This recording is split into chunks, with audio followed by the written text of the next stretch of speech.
Buen día, mi nombre es Julieta Alexandra Díaz Rincón y soy estudiante de la Universidad Iberoamericana.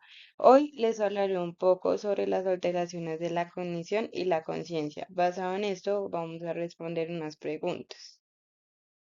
La primera pregunta es, ¿a qué se denomina el inconsciente cognitivo? El inconsciente cognitivo funciona como una parte de la mente, que es una parte inconsciente porque nunca conocerse y por lo tanto nunca se recordará. Por esta misma razón, se reconoce por un proceso mental que se da de manera involuntaria.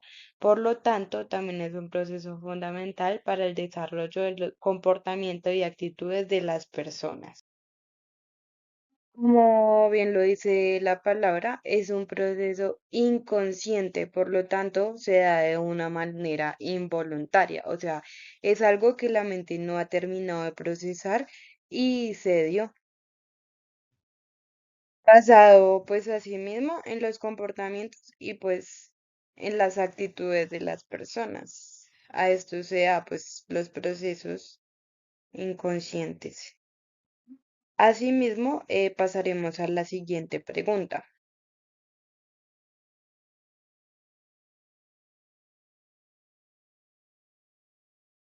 ¿Qué es la negligencia atencional y qué tipos existen?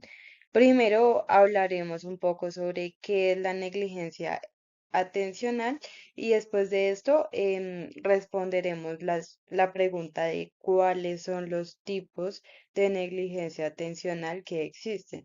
Bueno, esto se da de cómo un paciente se le dificulta soltar una señal que se le presentó por medio de una lesión causada para asimismo responder al daño.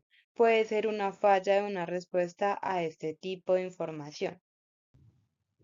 Asimismo, podríamos decir que después de que una persona tiene una lesión, como tiene la dificultad de aceptar que pues acaba de ocurrir un daño.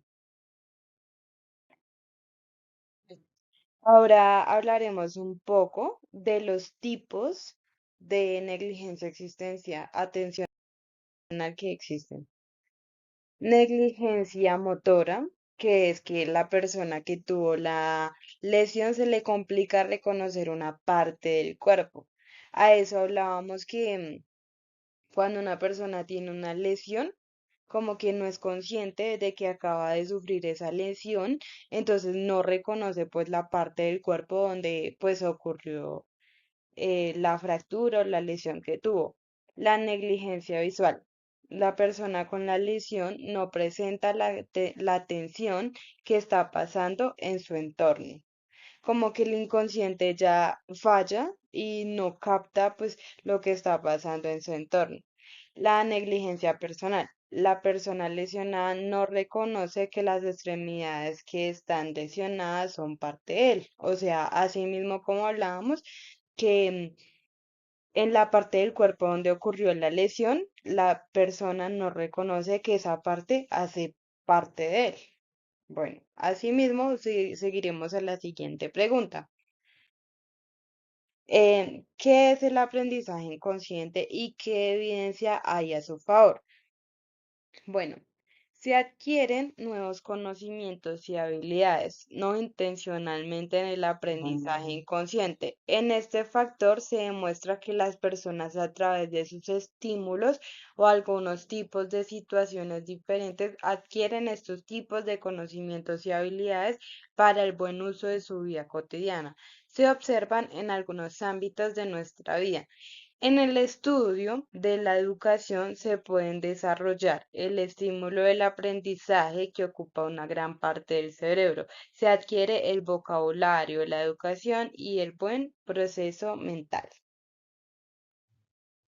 Bueno, esta parte es muy importante resaltarla porque pues acá nos está hablando de cómo una persona con el pasar pues de su vida obtiene nuevos conocimientos y habilidades inconscientemente. Digamos que en parte de la educación estaríamos hablando de cómo el cerebro tiene pues el procesamiento pues de los conocimientos y, y pues la capacidad de guardar, digamos que cierta información, como son estas habilidades como el vocabulario y todos estos procesos mentales que ayudan pues al buen desarrollo de las personas para pues su vida cotidiana.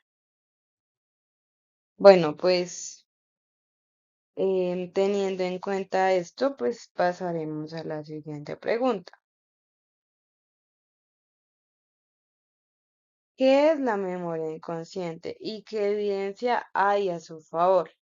La memoria inconsciente es la parte que guarda la información del día que pasamos, es decir, recuerdos, experiencias, información y demás. La memoria inconsciente guarda información que incluso no recordamos que había pasado. Cuando le damos la atención a algo que queremos recordar, la memoria se vuelve consciente. El estudio neuroimagen es una evidencia clara de cómo nosotros, sin estar conscientes de lo que está pasando, le logramos activar algunas zonas del cerebro y asociándose a sí mismo a la memoria.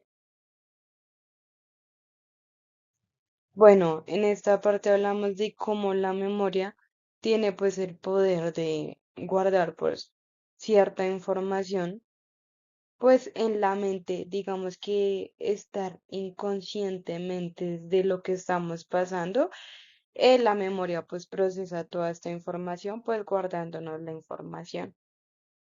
Es como el tema de pensar que pues en el día que estamos pasando ahorita, pues acaba de pasar algo, pero pues no es algo pues importante, pero pues en el pasar del día, digamos que en unas horas más adelante o así, la memoria pues se va a encargar de procesar, digamos que la información y recordarnos lo que acaba de pasar.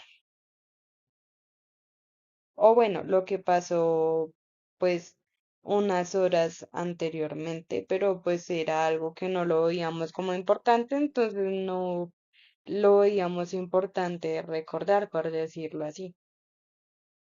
Bueno, y asimismo pasaremos a la última pregunta.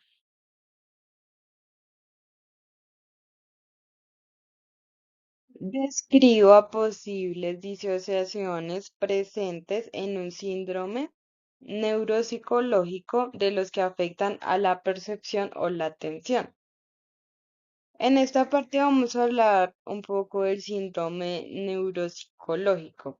Este síndrome afecta la memoria haciéndole dificultades para presentar la atención suficiente para guardar alguna información.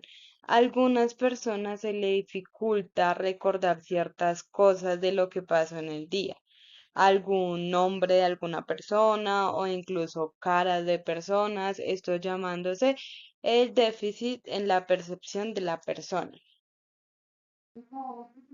Digamos que esta parte es muy importante tenerla en cuenta, ya que digamos que por cierta parte es muy loco pensar como la memoria, digamos que por cierta parte guarda, digamos, información que no necesitamos, digamos, en el momento, pero la información que necesitamos en ese preciso momento como que no la recordamos, ¿sí?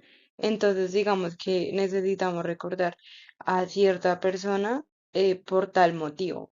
Entonces, digamos que en ese preciso momento sí se nos olvida como que el nombre de la persona o cómo es la persona físicamente o cómo habla la persona o en general. Pero si recordamos ciertas cosas mínimas como, digamos, colores o alguna canción, no sé, que en algún momento escuchamos, pero pues que en ese momento no necesitamos cierta información, sino que la información que necesitamos en ese momento como que no es algo que recordamos, pero que necesitamos. Bueno, siendo así, agradezco mucho muchísimo la atención prestada y espero pues haya sido de su agrado la información pues dada de mi parte. Muchísimas gracias. Hasta luego.